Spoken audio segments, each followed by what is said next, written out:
سلام به همه دوستان عزیز. اینجا فیلم کسته و امروز می‌خوایم درباره سریال جذاب و متفاوت ونزدی صحبت کنیم.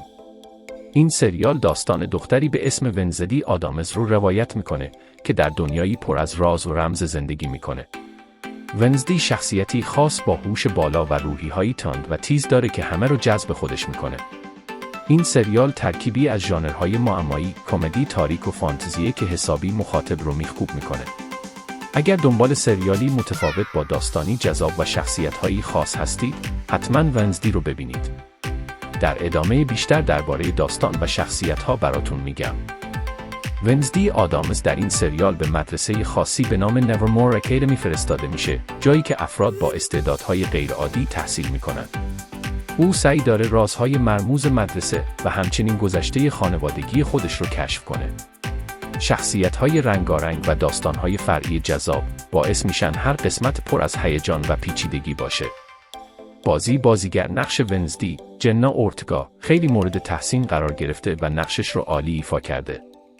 فیلمنامه و کارگردانی هم به خوبی تونستن فضای تاریک و طنز خاص سریال رو به تصویر بکشن. این سریال برای علاقه‌مندان به داستان‌های رازآلود و شخصیت‌های منحصر به فرد واقعاً ارزش دیدن داره. اگر از طرفداران دنیای آدامز فامیلی هستید، قطعاً این سریال برای شما جذاب خواهد بود، چون ونزدی شخصیت اصلی خانوادگی معروف آدامزه.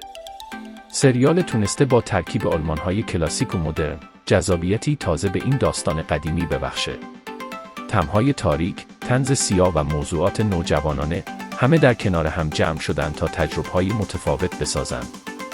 موسیقی متن و طراحی صحنه‌ها هم به خوبی فضای مرموز و جادویی سریال رو تقویت می‌کنند.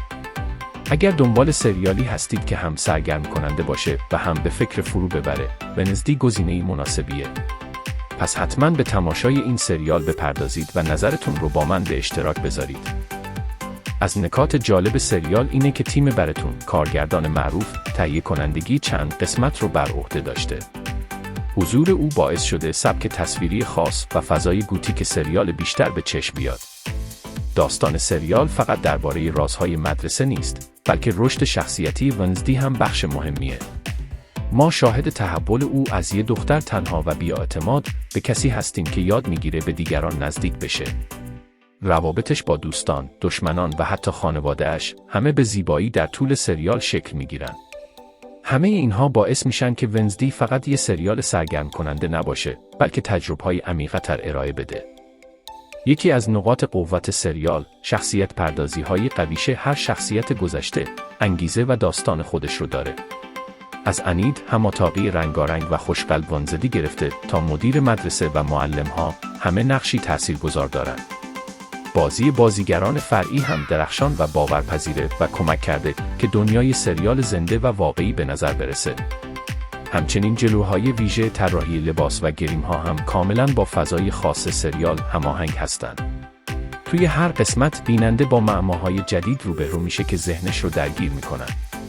پایان هر قسمت هم طوری طراحی شده که مخاطب رو مشتاق دیدن قسمت بعدی نگه میداره. یکی دیگه از جذابیت‌های سریال، استفاده از طنز سیاه در دیالوگ‌ها و رفتارهای ونزدی هست که باعث میشه بیننده هم بخنده و هم فکر کنه. ونزدی با طرز فکر خاص و جملات تیزش همیشه تو هر موقعیتی واکنش متفاوتی نشون میده که خیلی خاص و به یاد موندنیه. اون برخلاف بقیه نوجوان‌ها، علاقه‌ای به روابط سطحی نداره و بیشتر دنبال حقیقت و شناخت عمیقه. تضاد بین شخصیت سرد و بی‌احساسش با محیط پر از هیاهو و احساسات مدرسه باعث ایجاد لحظات جالبی میشه. حتی نحوه لباس پوشیدن، راه رفتن و نگاه کردن ونزدی هم کاملاً با شخصیتش هماهنگه و این هماهنگی رو نمیشه نادیده گرفت. همه این جزئیات باعث شدن ونزدی تبدیل به یکی از به‌یاد ماندنی‌ترین شخصیت‌های دنیای سریال‌ها بشه. علاوه بر داستان و شخصیت اصلی، لوکیشن‌های سریال هم خیلی تاثیرگذار و هنرمندانه طراحی شدن. مدرسه نورمور با اون فضای تاریک و اسرارآمیزش حس کنجکاوی بیننده رو از همون ابتدا تحریک میکنه. هر گوشه این مدرسه پر از راز و نشونه‌هایی از گذشته‌های پنهانه که به تدریج فاش میشن. همچنین کارگردانی با استفاده از رنگ‌های سرد و نورپردازی خاص تونسته حس ترس و تعلیق رو تقویت کنه.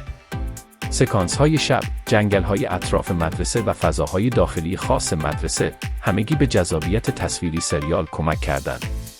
در مجموع، این جزئیات تصویری نقش مهمی در ساخت فضای منحصر به فرد سریال ونزدی داشتند. یکی از موضوعات مهمی که در طول سریال دیده میشه، مسئله هویت و پذیرفته شدن در جامعه است. ونزدی دائما با این چالش روبرویه که چطور خودش باشه بدون اینکه مجبور به تغییر بشه تا بقیه قبولش کنن. این موضوع به ویژه برای نوجوانها خیلی قابل درکه و باعث میشه با شخصیت ونزدی ارتباط عاطفی برقرار کنن. سریال به خوبی نشون میده که متفاوت بودن همیشه نقطه ضعف نیست، بلکه میتونه نقطه قوت باشه. همچنین به مخاطب یادآوری میکنه که پیدا کردن دوستان واقعی حتی برای آدمای متفاوت هم ممکنه. در واقع ونزدی با همه تفاوت‌هاش نشون میده که دوستی، وفاداری و شجاعت هنوز ارزش‌های مهمی هستند. مرسی که تا اینجای ویدیو با ما همراه بودین. لطفاً اگه دوست داشتین کانال ما رو سابسکرایب کنین و دکمه لایک هم بزنین و نظرتون یا پیشنهاد در مورد ژانر فیلم بعدی بگین. مراقب مهربونیاتون باشن و خدا نگهدار.